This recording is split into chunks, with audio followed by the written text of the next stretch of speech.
صحیح بخاری میں آتا ہے کہ حضرت ابی بن کعب رضی اللہ عنہ نے ایک دفعہ راستے میں 100 دینار کی ایک تھیلی پائی۔ وہ فوراً یہ تھیلی لے کر رسول اللہ صلی اللہ علیہ وآلہ وسلم کی خدمت میں حاضر ہوئے۔ آپ صلی اللہ علیہ وسلم نے انہیں حکم دیا اس کے مالک کو ڈھونڈنے کے لیے 1 سال تک اس کا اعلان کرتے رہو۔ حضرت ابی بن کعب رضی اللہ عنہ نے پورا 1 سال اس کے مالک کی تلاش میں اعلان کیا، لیکن کوئی بھی اسے پہچاننے والا نہیں آیا۔ وہ دوبارہ رسول اللہ صلی اللہ علیہ وسلم کے پاس آئے۔ آپ صلی اللہ علیہ وسلم نے پھر فرمایا 1 سال اور اعلان کرو۔ انہوں نے دوسرا سال بھی اعلان جاری رکھا مگر مالک نہیں ملا۔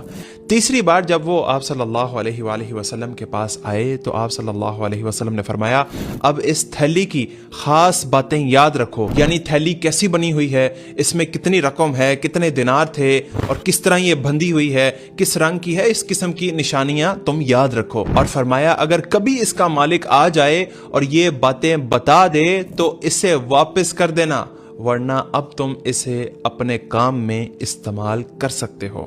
چنانچہ حضرت ابی بن کعب رضی اللہ عنہ نے اس رقم کو اپنے استعمال میں لے لیا۔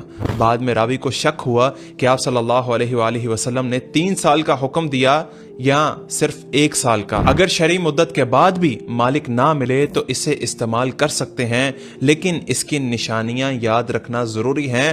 اگر مالک کل کو 5 سال بعد 10 سال بعد واپس آتا ہے، اس کی نشانیاں بتاتا ہے تو ہمیں اس کی یہ امانت اسے واپس کرنی ہوگی۔